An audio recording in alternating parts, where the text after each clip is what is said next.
Jo vull fer la revolució en un foli en blanc i un llapis. No necessito res més per a fer la meva revolució. Com el músic necessita un foli en blanc i un llapis. I l'escriptor, el poeta, necessita un foli en blanc i un llapis.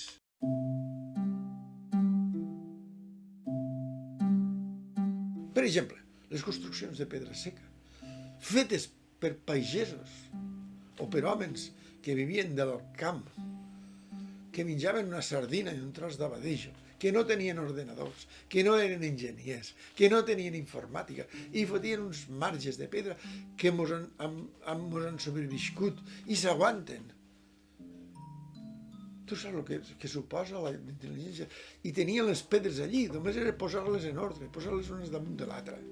I no tirar-les. Vull dir, d'alguna forma, és això que vull dir que moltes vegades no mirem de forma adequada tot allò que ens envolta. Tenim pressa, som els millors, arribarem més prompte. No, és qüestió de veure què ens rodeja. I ens pot rodejar banderoles, fusta, pedres o el que sigui.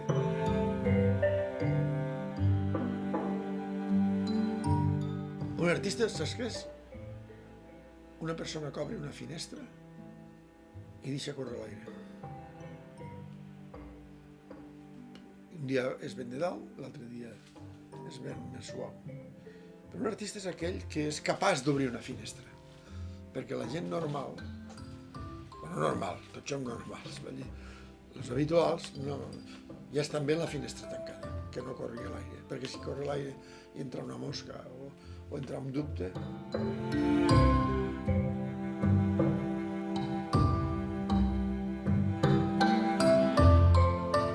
En aquest moment jo estic fent geometria, però jo un dia, si em rota la gana, pintaré un florero. Què passa?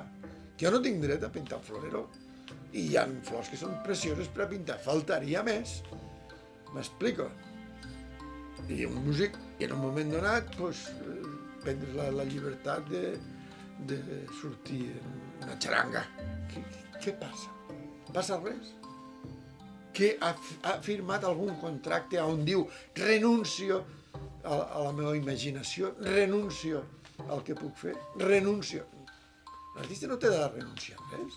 Lo que le pide al cuerpo, que punyeta.